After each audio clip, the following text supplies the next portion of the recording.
So series విషయానికి వస్తే OTT series ఇప్పుడు చాలా ట్రెండ్లు నడుస్తుందండి. నెట్ఫ్లిక్స్ కానివ్వండి, ఆహా, ఈటీవీ వినర్స్, లైక్ ఎవ్రీబడి అలా దాని డిఫరెంట్ ట్రెండ్. ఆ ట్రెండ్ గురించి చెప్పండి, అసలు ఎలా అనిపిస్తుంది ఓటీటీ? అద్భుతం. ఎందుకంటే నేను ఈ మధ్యకాలంలో పాస్ట్ ఇంకా 1 year కూడా కాలే, ఈ 1 year లోపు నేను ఆహాకు వచ్చి హోమ్ టౌన్ అని ఒక వెబ్ సిరీస్ చేశాను. ఆ తర్వాత ఈటీవీ విన్కి వచ్చి నేను కానిస్టేబుల్ కనకం చేశాను. 2nd season రాబోతోంది, దీపావళికి అలా వస్తుంది. అలాగే ఇప్పుడు అమెజాన్కి వచ్చి నేను విశాఖపట్నం అని ఒక సిరీస్ చేస్తున్నాను.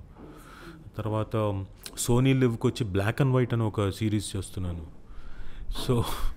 సో మీరు గమనిస్తే నేను ఇప్పుడు జీ5కి వచ్చి ప్రసాదరావు, డాటర్ ఆఫ్ ప్రసాదరావు అని చెప్పేసి ఇంకోటి త్వరలో రాబోతోంది, ఈ మంత్ ఎండ్ కల్లా వస్తుంది. సో అదొకటి చేశాను జీ5కి, వెరీ ఇంట్రెస్టింగ్ సిరీస్. సో అన్ని ఛానల్స్లో అన్ని దీనికి చేస్తున్న ఓటీటీ ప్లాట్ఫామ్స్కి. కూర్చొని అందరూ ఇంట్లో చూస్తూ ఉంటారా ఏదన్నా సిరీస్ ఎప్పుడన్నా పిల్లలతో కలిసి ఇంట్రెస్టింగ్గా మూవీ కానివ్వండి, సిరీస్? అలా కాదు, వాళ్ళు ఎవరి ఇష్టం వాళ్ళది చాయిస్. కాకపోతే కొన్నిసార్లు తప్పట్లేదు. ఇప్పుడు మా ఆవిడికి ఆవిడికి బిగ్ బాస్ అంటే బాగా ఇష్టం. చూస్తారా ఇంట్లో బిగ్ బాస్? ఖచ్చితంగా చూస్తుంటాను. అంత బిజీ షెడ్యూల్లో కూడా సుమగారు. సరే, సుమగారి గురించి మాకు, మీ సుమగారు రాజీవ్ కనకాల గారు ఇన్సపరేటబుల్, అలా అసలు సపరేట్ చేయలేము అన్నట్టు ఇద్దరు, Rajeev Kanakala, Suma Kanakala is like evergreen couple and it's most lovable couple అని చెప్పచ్చు ఇండస్ట్రీలో. సో ఆవిడతో లవ్ జర్నీ కానివ్వండి, పెళ్ళి, ఇవన్నీ మీరు పాపం మీరు ఎన్నో ఇంటర్వ్యూలో చెప్పుంటారు కదా. సో ఇప్పుడు ఇన్నేళ్ల తర్వాత కూడా ఇంట్లో మోస్ట్ ఇంపార్టెంట్ డెసిషన్ తీసుకోవాలనుకోండి, ఎవరిది ఫస్ట్ మాట నెగ్గుతుంది? అట్లాంటిది ఏం లేదు. ఇప్పుడు ఇద్దరం మాట్లాడుకుంటాం, ఏంటి తనకేవో తన అభిప్రాయాలు ఉంటాయి, నా అభిప్రాయాలు ఉంటాయి.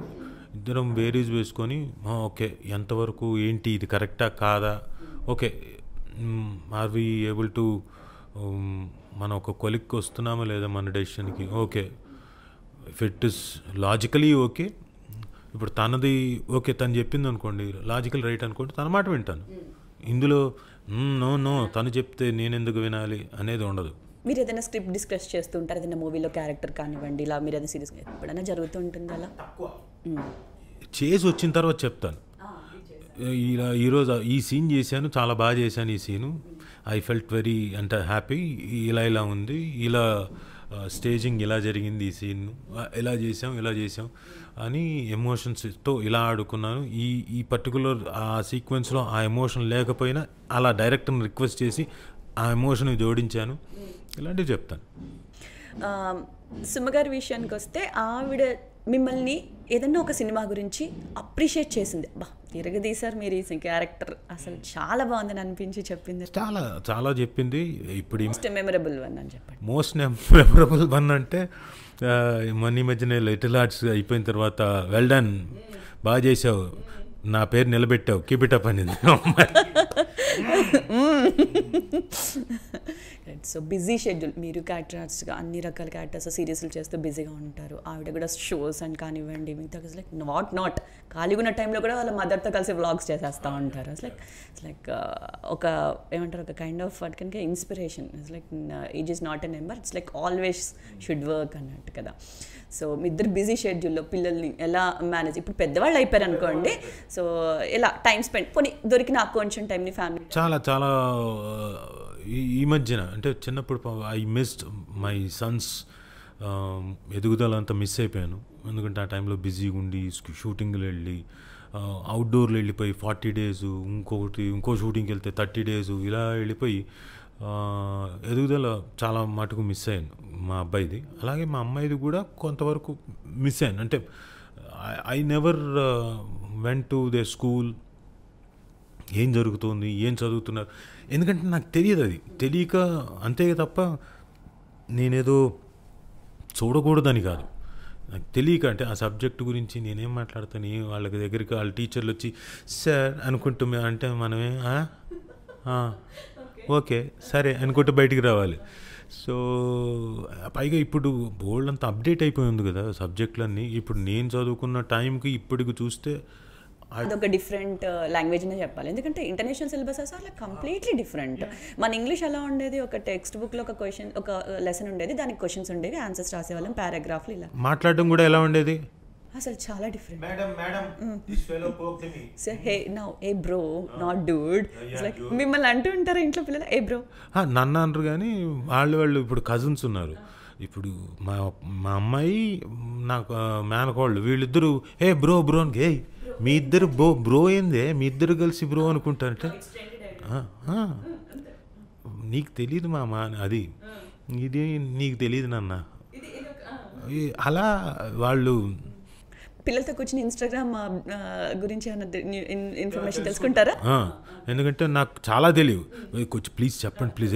ఏం డాడీ ఎన్నిసార్లు చెప్పాలని అన్న మూమెంట్స్ అని బోల్డ్ అనిసార్లు నేను చెప్పను, వెళ్ళిపోవాలి. ప్లీజ్ కరెక్ట్గా మనకి ఏవైతే తెలియవో దాని మీదే ఆడుకుంటారు. ఇది చాలా అవసరం పడతానే నేను కూడా ఎప్పుడోసారి, అప్పుడు చూసుకున్నట్టు ఉండండి నేను వస్తాను. సరే, ఆ మాటకు వచ్చినప్పుడు రోషన్కి ఏమైనా యాక్టింగ్లో మీరు ఎలాంటి సజెషన్స్ ఇస్తూ ఉంటారు? స్క్రిప్ట్ సెలెక్షన్ కానివ్వండి అలా. నేను నాట్ మచ్, ఎప్పుడైనా అడిగితే నాన్న ఇదేంటి ఈ కథ ఒకసారి విను, డౌట్ ఉంది అని ఎప్పుడైనా అంటే విని ఈ పాయింట్స్ అని చెప్తాను అంతే, not much. And luckily Roshan వచ్చి మా నాన్న దగ్గర చదువుకున్నాడు. He was the last student మా నాన్న దగ్గర. అండ్ వాడు చదువుకొని అలా యూఎస్ వెళ్ళాడు. యూఎస్ వెళ్ళిన కరెక్ట్గా జూన్ ఎండ్కి వెళ్ళాడు. ఈయన జూలై 31st వీడు వెళ్ళాడు. వెళ్ళిన తర్వాత నెక్స్ట్ 1 day 2 daysలో పడ్డాడు ఫ్రాక్చరు. సో హాస్పిటల్ ఐసీయూ అని ఆ 1 month అలాగే ఉన్నాడు. జూలై 30th ఆయన బర్త్డే అయిపోయింది, తెలియదు ఆయనకి బర్త్డే అన్న సంగతి. సో ఆగస్ట్ 3వ లాస్ట్ స్టూడెంట్గా బికాస్ దట్స్ ద. అండ్ లేకపోతే ఒకవేళ వాడు చదువుకోకపోతే నేను చాలా ఫీల్ అయ్యేవాడిని. అరే నాన్నగారి నుంచి నేర్చుకోలేదే అదొకటి అనేది ఉండిపోయేది లైఫ్లో. నాన్న దగ్గర నేర్చుకొని వెళ్ళిన తర్వాత అక్కడ సేమ్ సబ్జెక్టే, సేమ్ సిలబస్. అక్కడి నుంచి వచ్చిన ఇవన్నీ నాకు తెలిసిన అక్కడ ఒరే అదే చెప్తున్నాను రా, దట్ ఈస్ వాట్ మీ తాత అంత గ్రేట్ పర్సన్ రా. ఒకటి కాదు, పూణే ఫిల్మ్ ఇన్స్టిట్యూట్లో నేర్చుకొని వచ్చి చాలామంది గొప్ప స్టాల్వర్డ్స్కి ఇక్కడ నేర్పించిన గురువు. అంతేకాదు ఆయనంతగా ఆయన తర్వాత బోల్డ్ అని పుస్తకాలు చదివి తర్వాత అభినయ వేదం అనే పుస్తకం రాశాడు ఆయన. అంటే కొన్ని పుస్తకాల్లో ఉండే మ్యాటర్ని రిప్రొడ్యూస్ చేస్తున్నా ఈయనందుకు ఈయన కొన్ని యాడ్ ఆన్స్, ఎందుకంటే బోల్డ్ అని నేర్చుకున్నది. అంటే జనరేషన్ మారుతున్న కొద్దీ అనుభవాలు మారుతాయి, దానికి యాడ్ ఆన్స్ అనేది అయినప్పుడు నెక్స్ట్ జనరేషన్కి యూజ్ అవుతాయి చేసి పుస్తకం రాశాడు. So I'm very happy that మా ఫాదర్ వాడికి చదువు నేర్పించారు.